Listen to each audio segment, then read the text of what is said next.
Well, let me tell you what it was like by my Super Bowl party. It was me and 20 other guys around my age, and they were betting on the songs. Which songs is and isn't he going to sing, and when? They weren't really um, looking at the culture, looking at the songs, looking at the performance, the theatrics, none of that.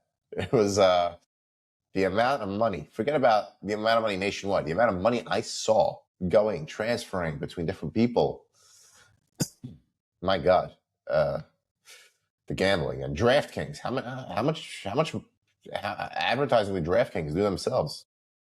Oof, a lot, a lot.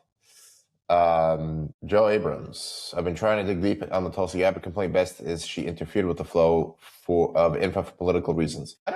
Listen. I used to have some respect for her and the work she did.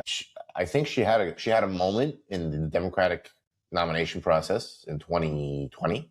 I think she has some intelligent, underrated points that she doesn't get due respect for. But the way she handled, or the way it was portrayed after we struck Iran the way we did, and she testified that Iran didn't have any nuclear capabilities. I mean, she really looked like a clown. I haven't had respect for her since. I don't know what she's running at DNI, but there's a story there. There's a story there, and let's see how it unfolds, right? I'm not sure. Sean is saying, not sure why they can bet on songs as they rehearse with people present days before the halftime show. I knew the entire Rolling Stones set prior to the performance. But did you know what they would begin and end with? And they surely weren't going to play every single track. They had to select a few and leave out a few. That's what they were betting on. But I guess it's very privy to insider trading. Listen, the betting markets really have to mature with some sort of SEC kind of structure.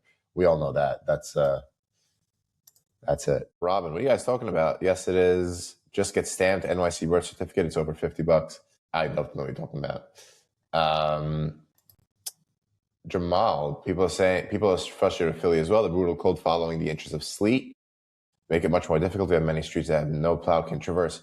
Well, I'll tell you that. Yeah, we're full of ice here, but at least here in New York, we're supposed to be above freezing on Wednesday. We're breaking freezing.